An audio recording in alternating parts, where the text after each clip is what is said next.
Hi friends, my name is Chloe and this is Beans and Skeins, which is my making podcast all about knitting, yarn, and occasionally sewing if we are feeling a little adventurous. Today I have a regular podcast style update and I have a lot to share. It's been, I think, probably 5 or 6 weeks since I last filmed a knitting podcast style episode. I have 6 finished objects, which include 2 pairs of socks and 4 garments, and then 4 whips to share. And then if there's time, I have a couple of acquisitions that I would talk about, but if there's not time, then that's also okay. The first finished object is what I'm wearing. So this is my modified Oleander Pullover by Audrey Borrego. I knit this in a size 6 and I used 3.5 millimeter needles for the whole thing.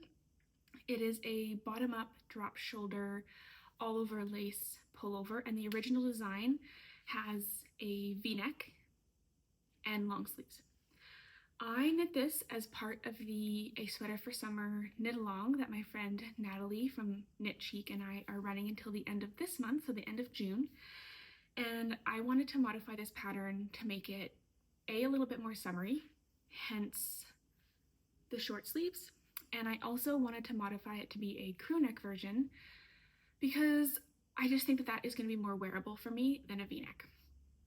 I used the Wandering Flock Cotton Lino in the color Sand, and it's just like a nice warm beige.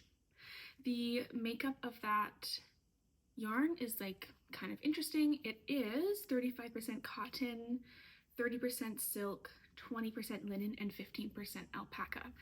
So even here in the lace pattern, I do like, it is a little warm. I don't think it would be ideal for like hot summer days, but where I am, it's been around 20 to 22-ish degrees Celsius, and I'm finding that this is perfectly wearable in that weather. And also our apartment thankfully has air conditioning, so I can probably get away with wearing it all summer long, regardless of the temperature if I'm spending most of my time inside. I made a couple of modifications to this, and the first is because it's knit bottom up, I was like a little bit wary of the prescribed number of repeats in the body before splitting for sleeves. So I added, the lace chart is 30 rows long, and I knit an entire extra chart repeat because I knew looking forward into the pattern that I also wanted to shorten the yoke. The yoke on the pattern is still quite deep, but it's supposed to be deeper. And so I was like, okay, I'm not doing a v-neck. I'm gonna remove some of this extra fabric and I'm gonna bring up the sleeve split to be a bit closer to the armpit. Therefore, I'm gonna need a little bit of extra room in the body, or not extra room, but extra length in the body. So that's one modification, is I knit a full extra chart repeat before splitting for sleeves. The next modification, what order do I? Yeah, okay. The next modification that I made is I modified the v-neck for a round neck version. So the way that the pattern is written, you do the body, you split for front and back, and then on that first round, or that first row of the front, you start casting off and starting the shaping for the v-neck. I did not do that. What I did is I looked ahead in the pattern. I figured out approximately how much I wanted to shorten the front, or shorten the yoke by. And then I kind of did some math of, okay, I want this number of straight just straight knitting to make room for the neck. And then I want this number of rows for, I suppose that would be decreasing. So decreasing for the neckline shaping, which that means I need to cast off on this round by this many stitches. I have really detailed notes in my Ravelry project. And so if you are interested in kind of like more detail exactly about how I did that, you can go look there. And if you have any questions, then you can feel free to message me on Instagram or something. I'd be happy to kind of share more if you were interested in making a similar modification. but that's about how I did it. So I knit a bunch in the front yoke without making any decreases or shaping or casting off. And then I cast off a strip, probably about here to here or something in the front, did some decreases every second round, and then just knit straight for the front neck. I also decided that because I wasn't exactly sure how it was going to fit, I actually knit the back first. So the way the pattern is written is that you knit the front first. I knit the back first so that I could get a better idea of how long I was going to make the yoke. And I think that that was definitely the way to go. One of the other modifications is that I did an I-cord bind off. Well, not even a bind off. I did an applied I-cord edge, is I think the term, because this obviously was a raw edge as I was casting off. I then went back, picked up all the way around, I knit one row, and then I cast off using a 3-stitch I-cord bind off. And I did that. The pattern is written to have a ribbing, like a V-neck ribbed edge. I decided to keep it a little bit more summery and light. I wanted to try doing an I-cord, and I'm really happy with how that turned out. The final modification that I made is the sleeves are supposed to be knit where you pick up along the edge and then knit down and cast off on the bottom. This pattern, and I will show you on the body, oh God, can I? Nope, I don't want to flash you my boobs. So I will show you along the sleeve. It doesn't come off quite as good here, but there is the way that you essentially do a German twisted cast on when you are casting on for the stitches, and then you just go right into the lace repeat. And so what that ends up with is a scalloped edge along your cast on, which, oh, here we go, which is what I have here along the bottom. And I think that it's like really fun, and I think it really fits the vibe of the lace. It's very summery, and I really liked that design aspect of the pattern. And so I decided that because I wanted to do short sleeves, what I would do is I would knit the sleeves bottom up, which is not how the pattern is written. So what I ended up doing is I picked up along the body of the sweater, along the armhole, to figure out how many stitches I needed to cast on. And then I essentially, once I picked up around, I just put those stitches on hold. I cast on the same number of stitches onto a needle. I knit one full 30 row chart repeat, and then I did a 3 needle bind off between the stitches I had on hold along the armhole and the stitches that I had been knitting for the sleeve. Obviously there is a prescribed stitch repeat for the lace pattern. I wasn't gonna meet that naturally with the sleeve pickup. So let's see if I can show you. I might have to put in a photo. Can you see this? Yeah, I think you can. There's a few stitches here that didn't quite line up with the prescribed number of stitches for the chart repeat, and so I just did those in twisted rib because the body, there we go, the body has the same feature. So that's what I did. I don't think, so those are the modifications that I made. I think if I were to go back and like knit another one, I think I would actually even raise the crew neck a little bit. And my main rationale for that, and I'm gonna actually probably put in a photo of me wearing it so that you can really see clearly, but the way the pattern is designed and the way that I can see the designer wearing it in the pattern photos is, I'll turn this way, is that the bind off connection here is supposed to sit further down, like right around there on the shoulder. And because of the V-neck, that, like, I like how this fits if I were to wear it the way it's supposed to be designed. I'm not sure, I've not made the pattern as it's written. The way that it has come out here is that kind of means that there's no neck shaping, sort of. And so I find that then I end up with a shirt that is here on the front and then really kind of like arcs out over the hips, because I just don't think that the front has quite enough fabric in it. I hope that makes sense. If I were to make it again, what I would probably do is I would raise the cast off for the neck a little bit, not a huge amount, maybe just like 10 rows or so, and then I would knit the same way that I had, and then I would knit probably an extra 10 or 15 rows just totally straight before seaming them together.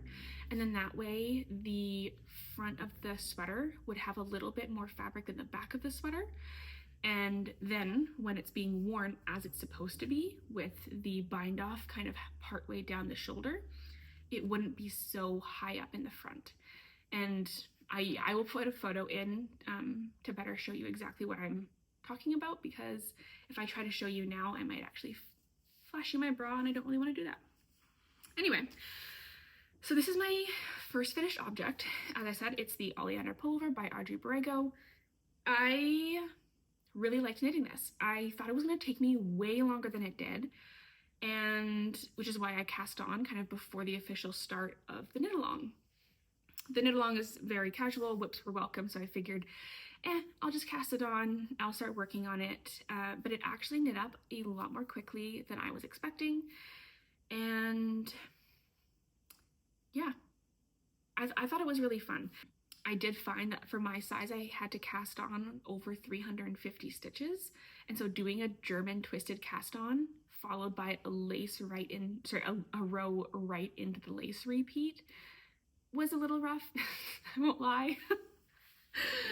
But I think it was worth it. And if you didn't want to do that, you could just do a regular cast on, do some ribbing, and then move into the lace repeat.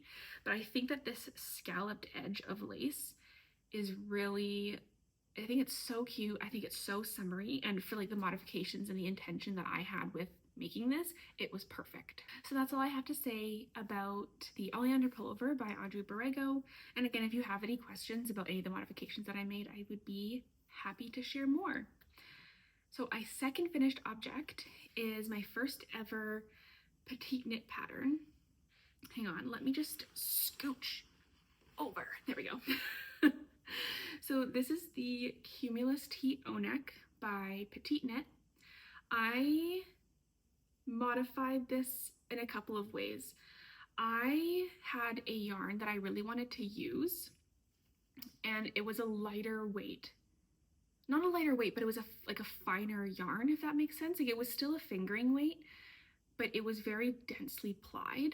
And I swatched a few times. I swatched with the recommended gauge, and I was like, that is too open. That's not what I want. And eventually I just kept having to go down and down needle sizes until I got to a 2.5 millimeter needle. So RIP me and my hands. But I think that it was definitely worth it. So I knit a size somewhere between the 3XL and the 4XL, and that is to accommodate for the fact that my gauge was 31 stitches per 10 centimeters rather than the 27 stitches per 10 centimeters that the pattern calls for. And I think that was definitely worth it. Like, it was a little bit tough on my hands at a couple of points, but the fabric that I ended up with is so even. It's perfect. It's exactly what I wanted. So I used Sunday Fiber Co. Fieldling, which is a fingering weight blend of 65% silk and 25% linen. And the way that the yarn is constructed, it does feel a little bit ropey. Like, it's quite a dense spin, which is why it ended up being like such a tight gauge to knit up with, because it didn't bloom. Other modifications that I made were, I did a 3-stitch raglan rather than the prescribed 1-stitch raglan. And then along the armholes and the bottom hem, I did a picot edge, like a folded over picot edge. And so how I did that is I knit to where I wanted to start the finishing of the bind off, or where you would start the ribbing. I then did one row where I held together a contrast thread, and so I just picked a thread from my sewing box that I won't need because I've already made the project, and it was like a dark red. I knit that in to the stitches that I was working with, so I just held it together with the yarn for one row, and then on the sleeves I did a slightly thinner bind off, and so I believe I did 5 rows of knitting, and then I did 1 row of yarn over, knit 2 together, yarn over, knit 2 together all the way around, and then I did 4 rows of knitting, and then on the 5th row, that is where I did just a bind off in pattern. So I just, knit 2, pull 1 over, knit 1, pull it over, knit 1, pull it over. So I wasn't worried about, it was going to be hidden and sewn down on the inside, so I wasn't worried about how that was going to look. And I ended up with such a cute finish. I love it. Let me take this off the hanger and I'll show you the bottom, because I did the same along the bottom hem. There we go. So the one along the bottom, I just did it a little bit thicker. So I believe I did, instead of knitting 5 rows, I knit 7 rows before doing the eyelet row. And because I was knitting at a finer gauge, I overshot the yoke depth a little bit. I don't know what it is. Rosie's sitting right there. Like the yoke ended up a little bit deeper than I probably would have wanted it, or definitely deeper than I think the pattern writes it for. I don't know what it is. I don't know if I have like yoke depth dysmorphia or something, but I'm looking at a yoke and I hold it up, even if I put it on, I'm like, that's not gonna fit me. And so I knit extra, and then when it's done, I'm like, I didn't have to add the extra length onto the yoke. But I also think that like it's a summer garment, and the extra yoke depth just means that it's not going to be so tight in my armpit, so it probably won't need washing quite as often. So it doesn't matter. But I just think that's kind of funny that this happens frequently when I'm knitting a project that is off gauge a little, and so I'm conscious that maybe my row gauge is not quite matching up with the pattern, and I do it all the time. I overshoot the yoke. So that is everything that I have to say on my Cumulus Tee O Neck by Petit knit, and I'm looking forward to kind of like wearing it and following up with you at the end of the year, kind of like the end of the year roundup, and talking about how it fits into my wardrobe, because I think it's super wearable. And again, like I love the picot edge detail. Okay, so my next finished object is the Hyacinth Tank dress version by Andrea Gaughan that I test knit for her, and it was released in June, and I made a project vlog all about it, so I won't get too much into exactly the modifications that I made, but this is a tank top pattern, and I knit it, there we go, as a dress. So I had seen the test call, and I loved the color that Andrea knit hers in, and I loved the open eyelet pattern design, and I figured that it would make a really great swimsuit cover up for the summer. And Andrea kind of gave me her blessing to modify it in the test knit. I used a mono Sammy in the colored in the color Sugared Violet, which is a 100% Pima cotton. And it's not the prescribed yarn. The prescribed yarn is Ritual Dyes Undine DK. I did not want to splurge that much for this pattern, and I found this very, very similar color. That's right. I found this very similar color on a bit more of a budget-friendly yarn in town, so I didn't have to have it shipped to me or anything. I knit the size 5. My gauge meets the pattern, which I can't remember. It's either 19 or 20 stitches per 10 centimeters. I knit this on 3.75 millimeter needles. It was a really lovely knitting experience. Even the tank top version, when I got to the point where I would have bound off had I been knitting a tank top, it was such a fast knit. So I think it would be perfect. Ooh, hi Rosie. It would be perfect as we kind of get into the summer if you have a need for a fairly lightweight, breathable tank top, or if you want to knit it into a dress. I also have notes on this one for how I did it. It was really simple. I essentially just did a little bit of extra waist decreasing and then did some hip increases and knit it longer. And the bottom, instead of doing like an I-cord bind off the way that the pattern calls for, I just did a rolled hem so that I would have a similar look to the rest of the finishes on the pattern, but that it wouldn't be tight around my legs. For the dress, I used 1.7 times the amount of prescribed yarn. So, and I give it to you in that measurement just because like that's gonna be specific to the size that I made. So if you are interested, just kind of like keep that in mind. I used 6.5 skeins of the Amano Sammy, whereas if I was knitting the tank top, I would have used 3. So that's kind of another reason as to why I thought I was gonna want a less expensive yarn. But that is everything that I have to say about there. If you really want more details, again, you can look at the project book that I put out, or there are notes in my Ravelry. So my next finished object are these vanilla socks, and pretty basic construction. I did 66 stitches, and I did a heel flap and gusset, and then just, I think this is just like a wedge toe decrease for the toe area.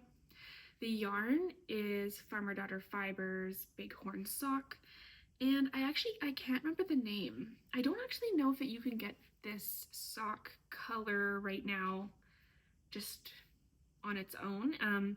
This came when I was still subscribed to their monthly sock delivery, so it was like 1 sock set a month, and it came with the mossy green color and also this kind of like pinky peach color. I was obsessed with this green yarn. I love this color so much, and I won't lie, I did not love the pink. So I figured I would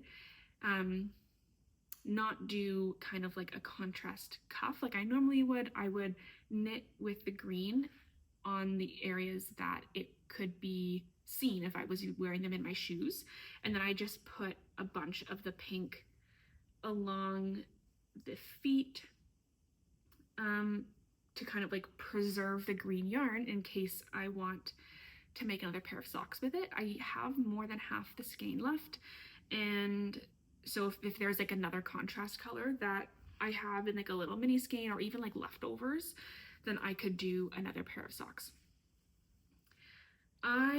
This sock base is 75% merino, 25% nylon, and I think I mentioned it is a 3-ply. I knit all of my socks on 2.25 millimeter needles, and that works really well for me.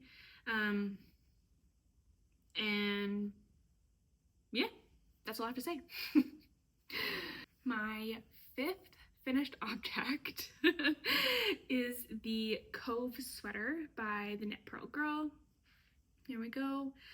I knit this in the Wandering Flock Baby Paca and the mohair. Sorry, I'm just gonna adjust that. Wrong side, there we go. So yeah, the Wandering Flock Baby Paca and their silk mohair, both in the color citrine. And it is the most perfect chartreuse color ever. I love it. And it's a bright color. I just feel so good when I wear it, you know? And I kind of think that, like, as a maker, nothing feels better than finding a color that's kind of a bit out there, but makes you feel really good. I really love it. My fiance hates it. He thinks it's such an ugly color. And to that, I have to say, I will get more and I'm gonna make him a matching one. Just kidding. I kind of found this sweater through like a YouTube podcaster. I can't even remember who it was. And the only thing that I remember about it is that I liked the sweater and that they were using knitting for olive merino and mohair. So in my head, I'm thinking, okay, they're holding 2 strands together. That is the amount of yarn that I bought to make my version of the Cove Sweater. So the Baby Paca is a fingering, and that is 50% wool, 30% alpaca, and 20% nylon, which I actually didn't even realize. I didn't realize it was a sock yarn. Anyway, and then the mohair is 80% mohair and 20% silk. I get the yarn, I love it, and I go and knit my swatch, and I'm seeing that the gauge is actually 18 stitches, I believe, per 10 centimeters.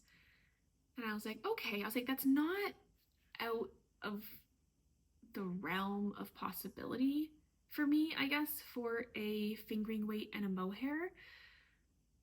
But I had assumed that the gauge was closer to like 20, 21, 22 stitches per 10 centimeters.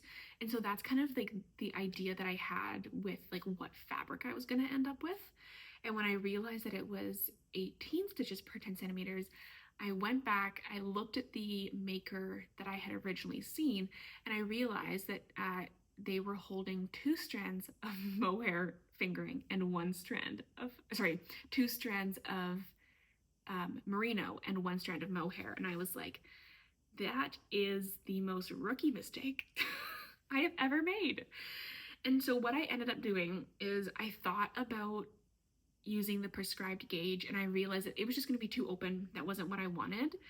And so I modified the pattern, or I picked a much bigger size. So I knit the size 11.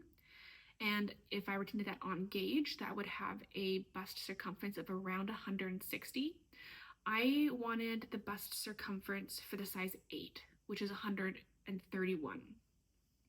So my gauge for this pattern was 22 stitches per 10 centimeters, and the fabric is perfect. It is beautiful. I knit mine on 4 millimeter needles for the body, and then I knit on 3.5 millimeters for the ribbing.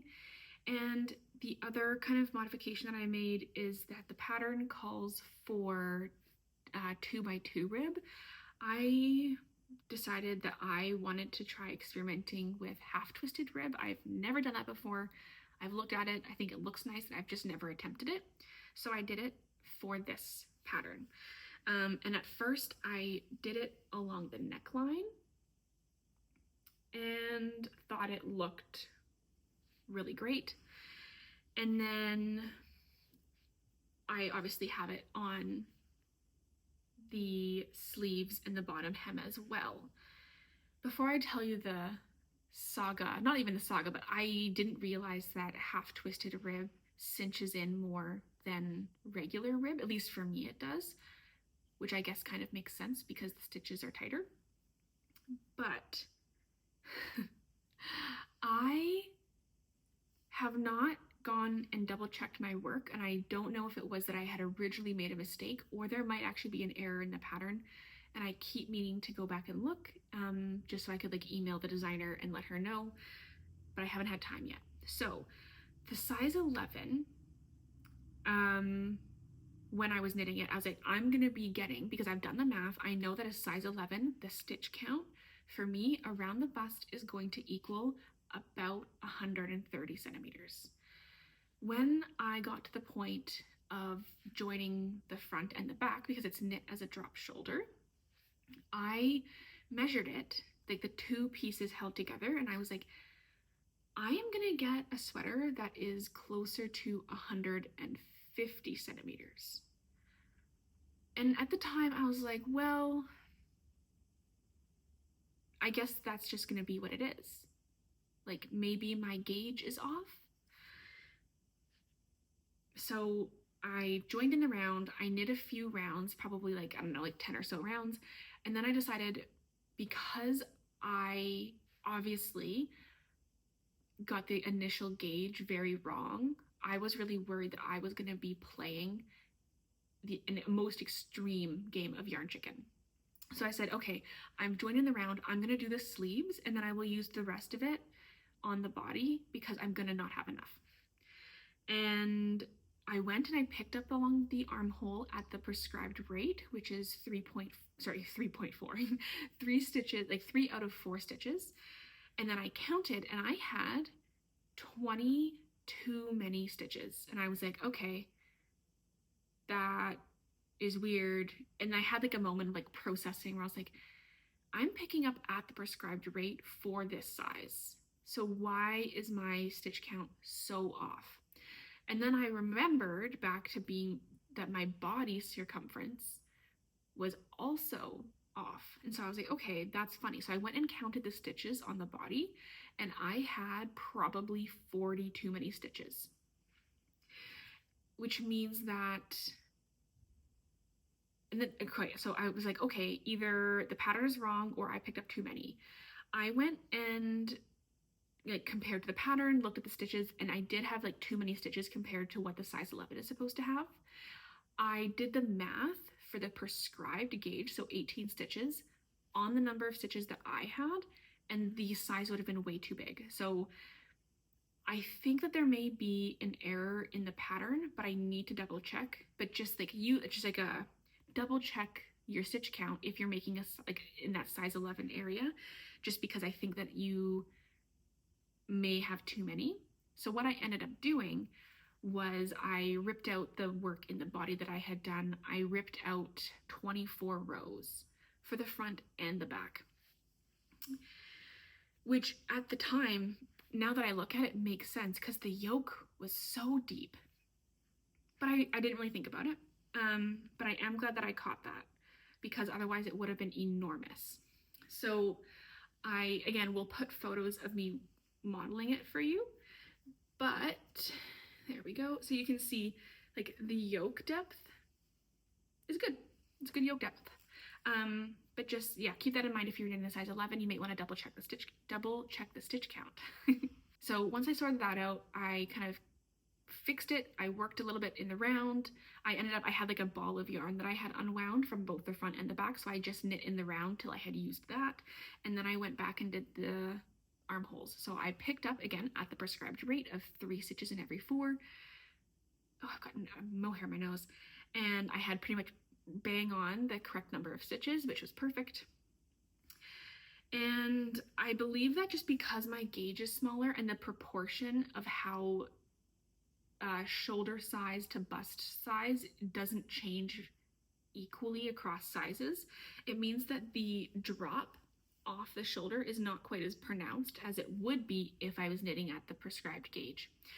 And so I knit the instructions for the arm as they were written, and at the point where the pattern is like, okay, you've now done the stitches, double check the length, but then you can move on to the ribbing.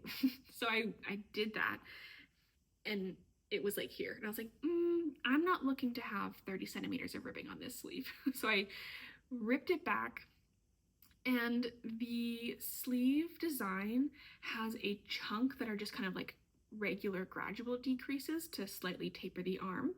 And then just before the ribbing, it has a rapid set of decreases that are done to kind of actually sit here along each of the arms. So they're more decorative. I like the look of my knit two togethers. I don't like how slip knits look, but so I was kind of like, okay, I had done that, and that's when I realized that I needed to restart my sleeve.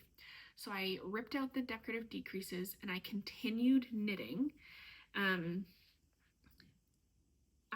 You can see here, it's a little bit, there we go.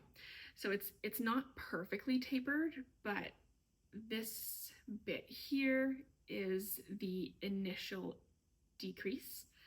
And then I knit a little bit totally straight without any decreases. And then I tried again doing the decorative decreases, and I just realized that I just didn't like them.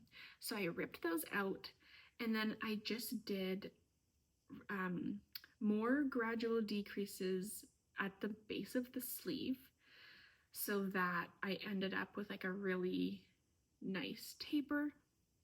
And then I did one round of rapid decreases. So I believe it was like one decrease per 10 stitches.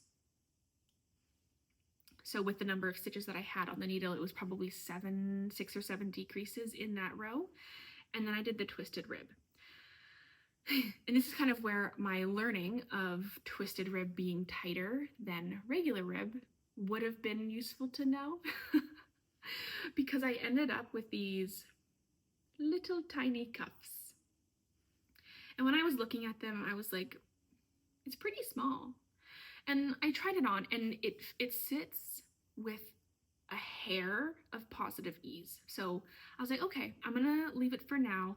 I did know at this point that the baby paca has nylon in it. So I was like, I don't think it's going to grow that much when I block it, but I'm gonna let it sit. I'm gonna do the other sleeve, and then I will revisit it later, because I've never knit a sweater with tight cuffs. And it's in a perfect world on that first try, I would have probably wanted maybe 2 more centimeters in that sleeve circumference just to be a little bit looser. I did want something more form-fitting, hence why I did those rapid decreases in the last row of the sleeve. But this, I was a little nervous. But I let it be. I went and I knit my other sleeve, and then I was working on the body, and I kept looking at it and being like, I don't know. And so I asked my fiance, I was like, do you think, like I had it on try-on tubing, so I had put it on, I was showing him, I was like, do you think that this is too small? And he was like, well, does it feel too small when you wear it? And I said, no, it feels fine. I just don't have anything like it. And he made a good point of like, well, maybe that would be a good thing. Like, as long as it's comfortable to wear, maybe something different is gonna be good. And he also made the point that like, this is such a bright color, so it's okay. Like, he's like, I think that as long as it's comfortable, it's okay. And just leave it for now, continue knitting. And then if you need, you can, like, once you're done, just wear it a couple times and see if you like it. Because that way, like, if you need to, you could rip it out and reknit them. But it's possible that you will wear it and that you will like it. And I was like, wow, for a non-knitter, that is a very astute observation. So that's what I ended up doing. I've worn it a couple times. As I mentioned, we do have air conditioning in our apartment, and so I've been able to wear it in the summer, which is a bit ridiculous, but it's also really nice. And I actually love how the sleeves fit. It's so comfortable. It doesn't irritate me. I was a little bit worried that, like, because it was going to sit so flush, that it was going to be kind of annoying, but it's actually not. I love that it's kind of like polished and not flopping around. And I also do think that the it's like such a bright color, and it kind of like fits into that different look because of the bright color. And so yeah, I will not be reknitting the cuffs. I love how they turned out. But when I got to the hem, I was thinking about that. I was like, okay, I need to add, I was like, I think I maybe need to add more stitches, but I don't know. And so I went and looked at a different pattern that I have that actually calls for twisted ribbing. And on that bottom hem, it prescribes that you go down half a needle size. So, or maybe you go down half a centimeter. So I went from a 4 millimeter to a 3.5 millimeter, which was the same that was in this pattern. And so I was like, okay, perfect. That's great. Good benchmark. And they, in the pattern, prescribed that in the first row of ribbing, you would do 9 stitches and then you increase a stitch. And so that's what I did. And it turned out perfectly, which incredible. I was like, I'm gonna have to redo this. No, it looks perfect. I'm obsessed with it. Let's get this whole thing. So it doesn't cinch in, and it creates a nice straight line all the way down, and I think it's beautiful. So I'm so happy with how this turned out. And there's a couple of features in the pattern that I have been really liking that I would definitely revisit this pattern to make more stockinette sweaters. So one is I really like this nice thick piece along the back. So like this is the shoulder shaping for the back yoke, and I just really like how that looks. I think it looks so clean, and like a little bit of interest, but like nothing too crazy. And then again on the front, there we go. I can't see. There we go. Nope. Here we go. Along here, the shaping for the neckline again takes place a few stitches in. And so it kind of creates this really nice looking line. And I feel like maybe it got a little bit stretched out as I was showing it, because it's not sitting on a body and it's hanging a bit weird. But when I'm wearing it, I think it looks really, really great. So I would absolutely make this again.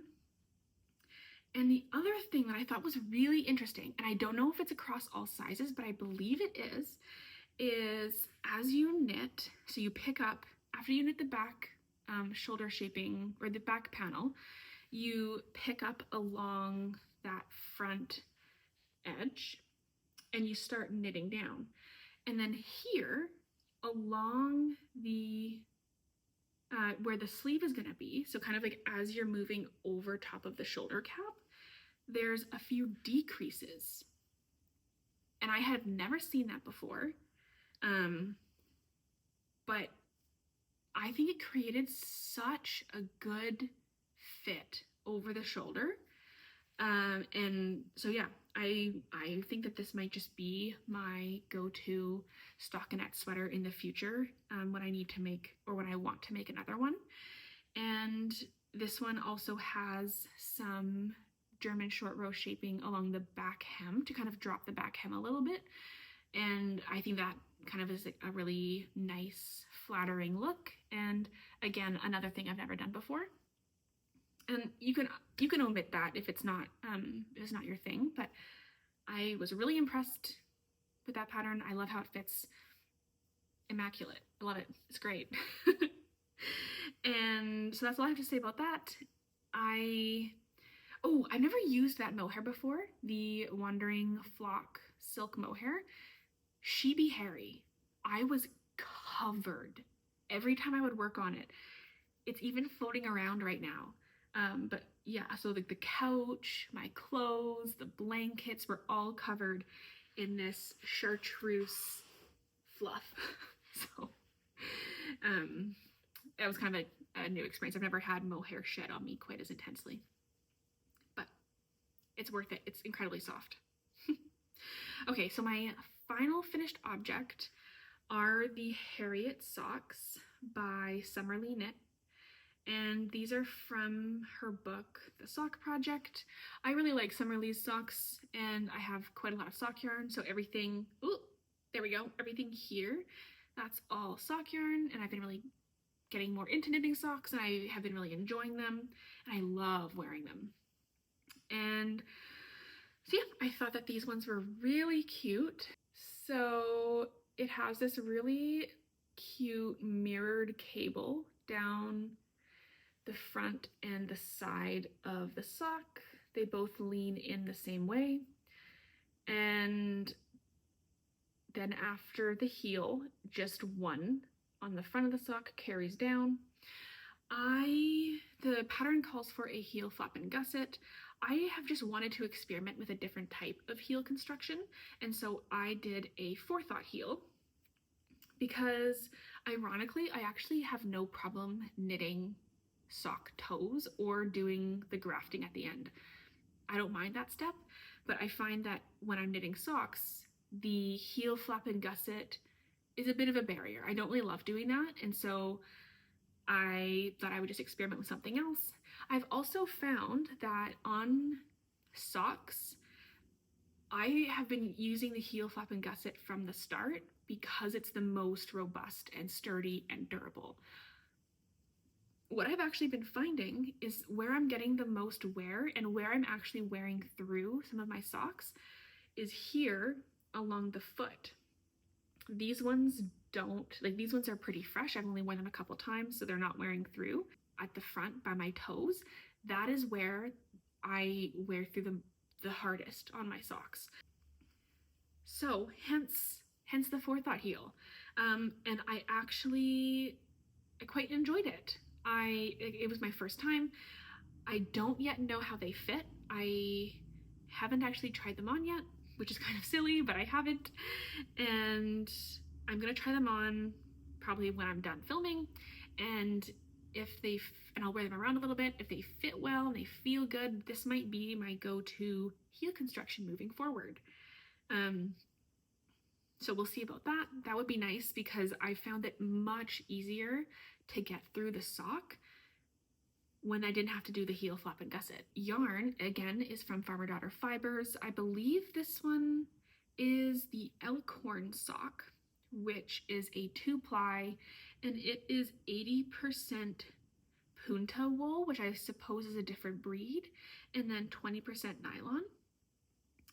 And I used 65 grams for this sock, and that is from the 100-gram skein and the minis. So that concludes the finished object portion of today's video. That was insane.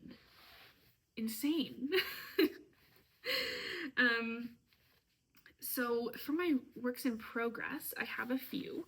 I had cast on a really heavily modified version of the Halibut Sweater by Caitlin Hunter.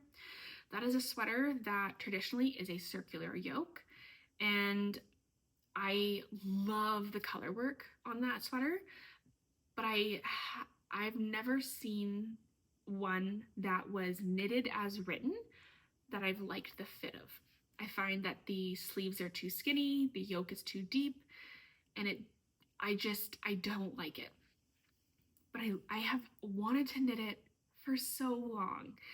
And so what I had tried doing is I changed the gauge and I applied a modified colorwork chart to a raglan sweater. And I added the most adorable little lobsters at the top.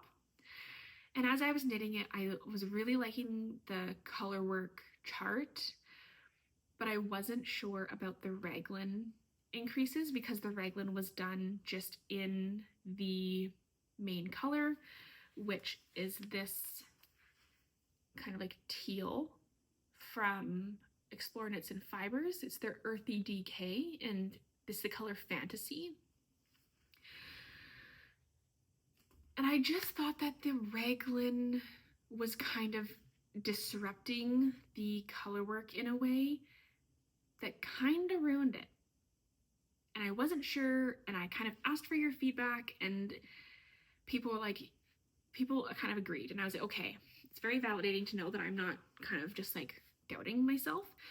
But I had to put that on hold for a while because I could, like, I've only ever knit 2 circular yoke sweaters, and my knowledge of circular yoke sweaters is vastly less than my knowledge of raglan sweaters or drop shoulder sweaters. And so I could not wrap my head around a way that I could use that modified chart that I had designed with the lobsters at the top and do it in a color work yoke. And so I put it in the timeout. I was so mad because for me, like, those lobsters were kind of the whole point. I just loved them. But what I decided is that I wanted, so the 2 circular yoke sweaters I've made, one is a traditional circular yoke where it's just circular yoke increases and then you split for the sleeves. I do not love the fit of that one. The second circular yoke sweater that I've made is a combination of circular yoke increases as well as raglan increases to provide some extra shaping, and I love the fit of that. And so I was thinking, okay, I think I can apply that type of pattern to this color work chart, because the Halibut Sweater color work chart, there we go, has increases, like wedge increases for the first bit, but then there is a piece at the end that's worked with no increases at all. And I was like, that is going to be the perfect spot to apply this raglan style shaping. And because I'm knitting this at a tighter gauge than I would for the way that the sweater is written, I think I'm going to end up with a sweater that I can both like the color work and the shape of. It does mean that I can't have the lobsters at the top like I wanted, but what I'm going to do is I am going to do the lobsters on the body and the sleeves at the bottom before I do any of the ribbing. So they're going to be there. I just can't have them at the top. I've made peace with it. I'm going to be okay. And I think at the end of the day, like, this has just been like, it's been a pretty fun project for me because it's like really kind of like stretching my creative skills a little bit. And I love that. So I'll show you where I'm at. Because I am tweaking, like, because my gauge is different, I honestly can't even remember what size I picked. I picked a size that would not have been my regular size. What's new there?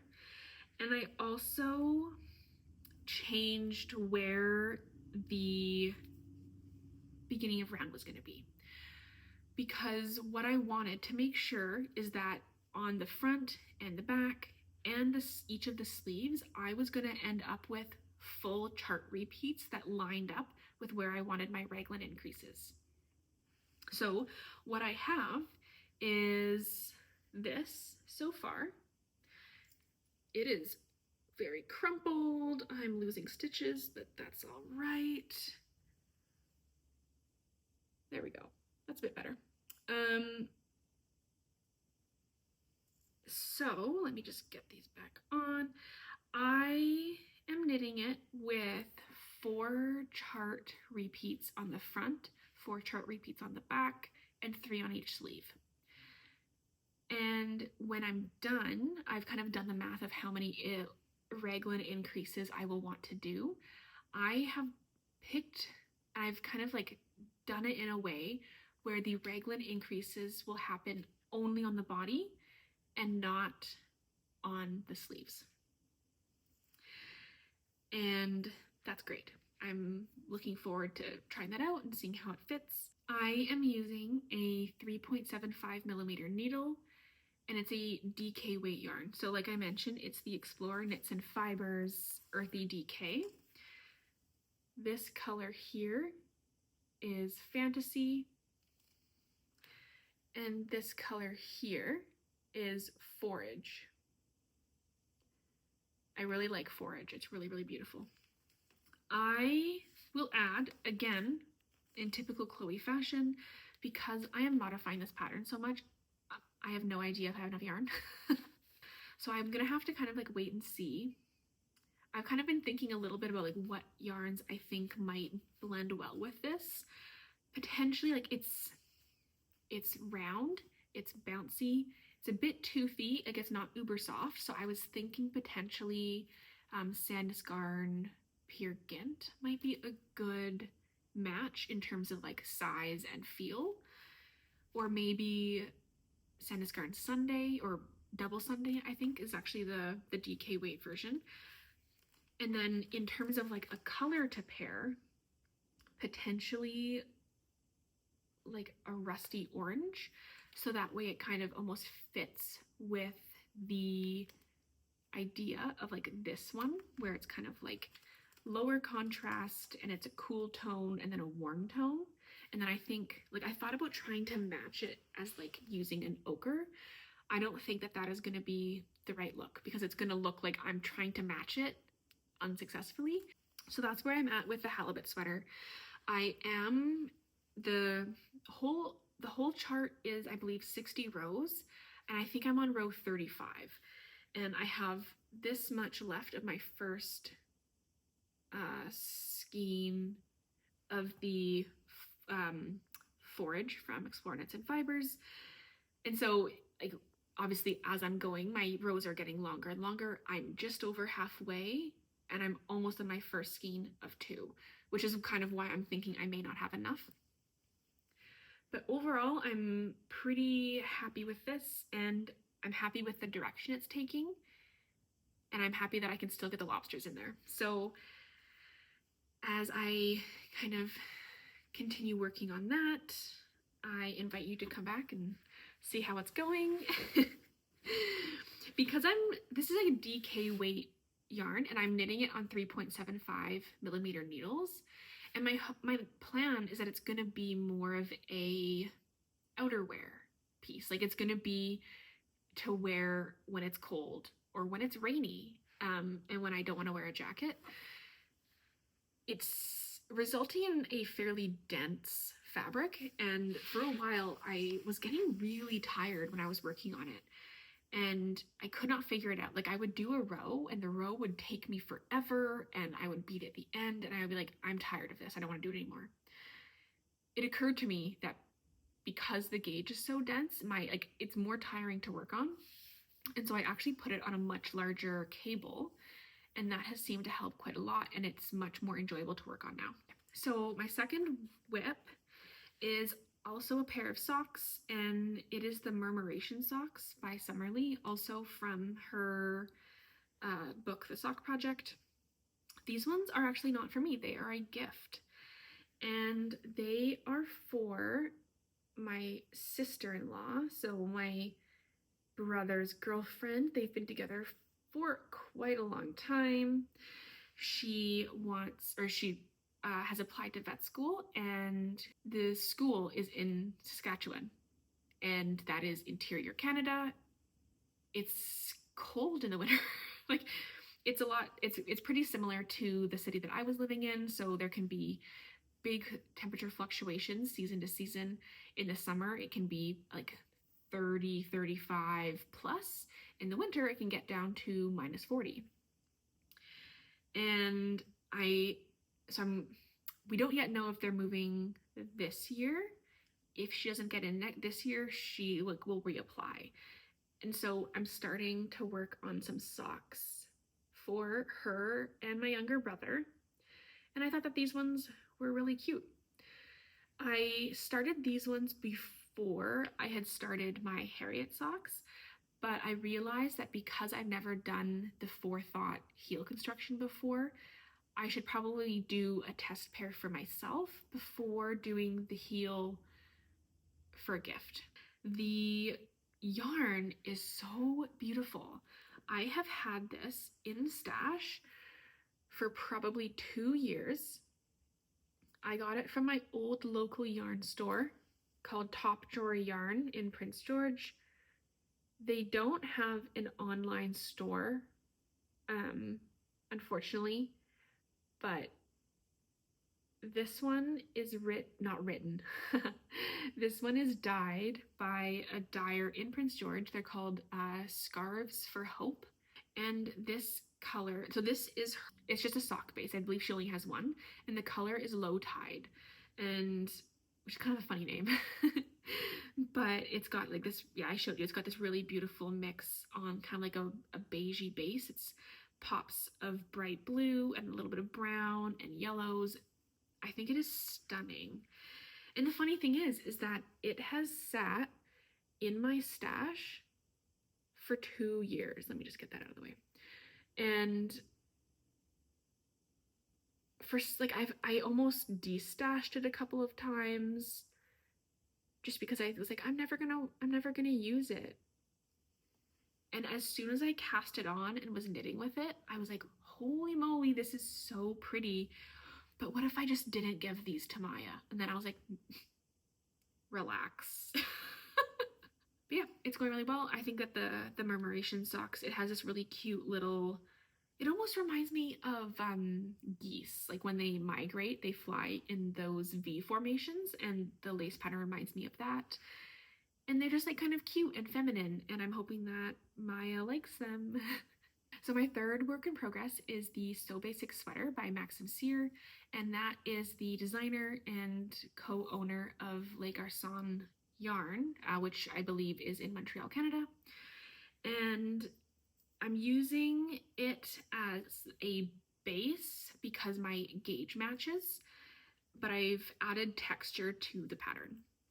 So the So Basic Sweater is a mostly stockinette sweater, and it's got some very wide rib, I believe, like a 7x1 rib on the sleeves. I am making this for my fiance. It's the yarn that we picked out together for him, and it's a fingering weight. At the time, I was like, oh, maybe I could knit a cable sweater. And I realized that I just do not have the dog in me at the moment to knit a fingering weight cable sweater. But I also would like to gift this to him like for our wedding, which is in September. So I kind of was like, I gotta get going. I looked at patterns. I liked the shape of the So Basic Sweater, and what I've done is I've applied a 1x1 broken rib,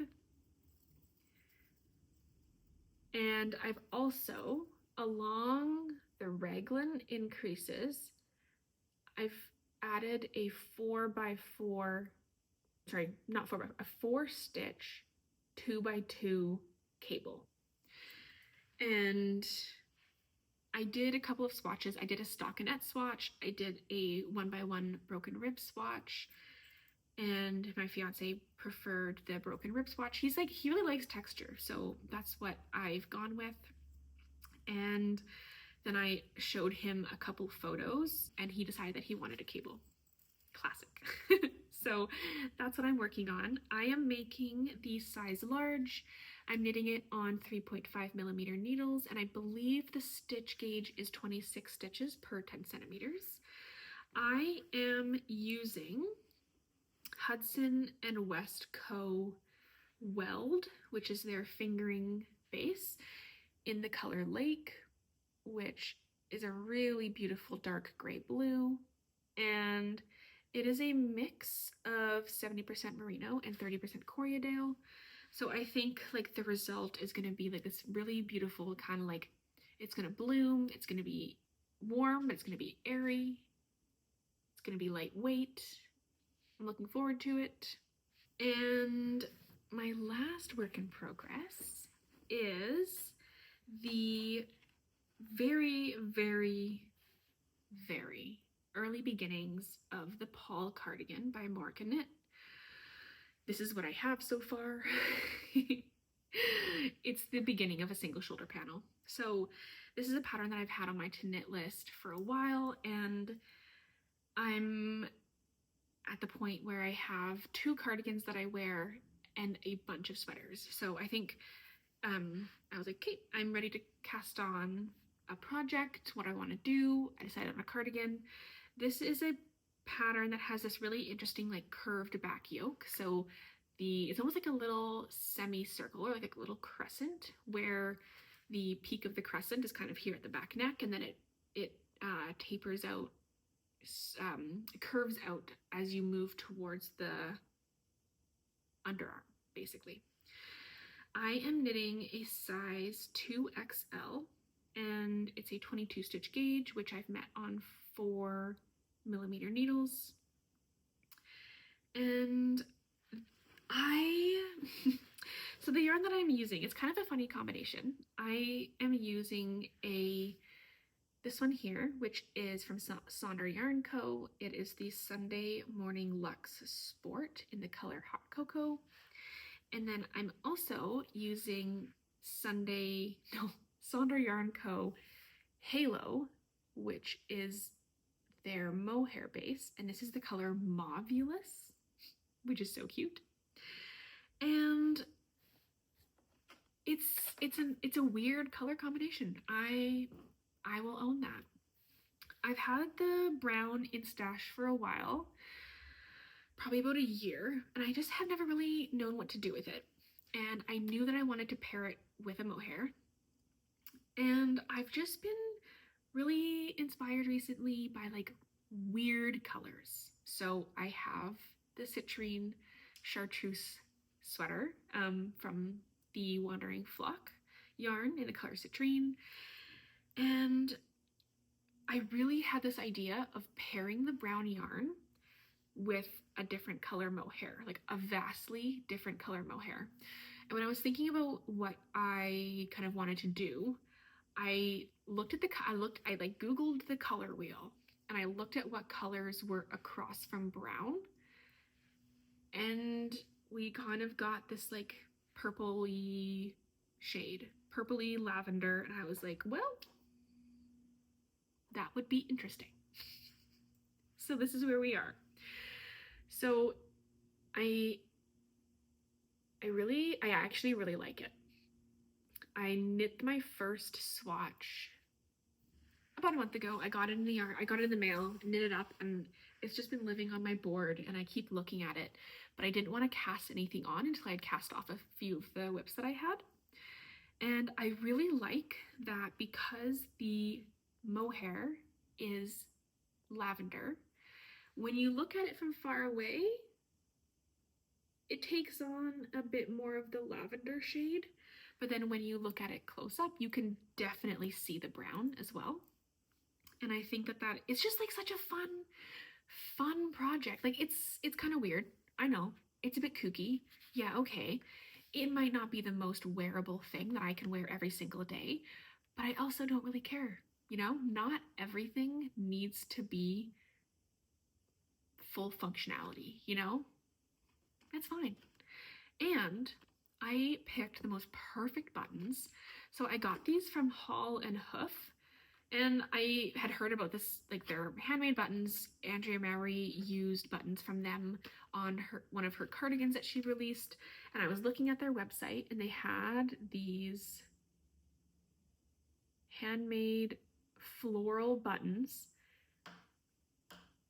And can we just appreciate how that is gonna be so cute?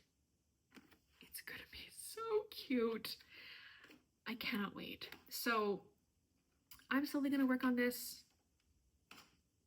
and I'm gonna have the buttons, and it's gonna bring me joy. And I only ordered 3 skeins of the mohair, which definitely is not enough. So I'm gonna wait until I'm closer to running out before ordering more, just because the meterage also makes me think that I potentially don't have enough of the brown. I have 1,800 meters of the brown, and I think that the pattern says something closer to 1,900 meters.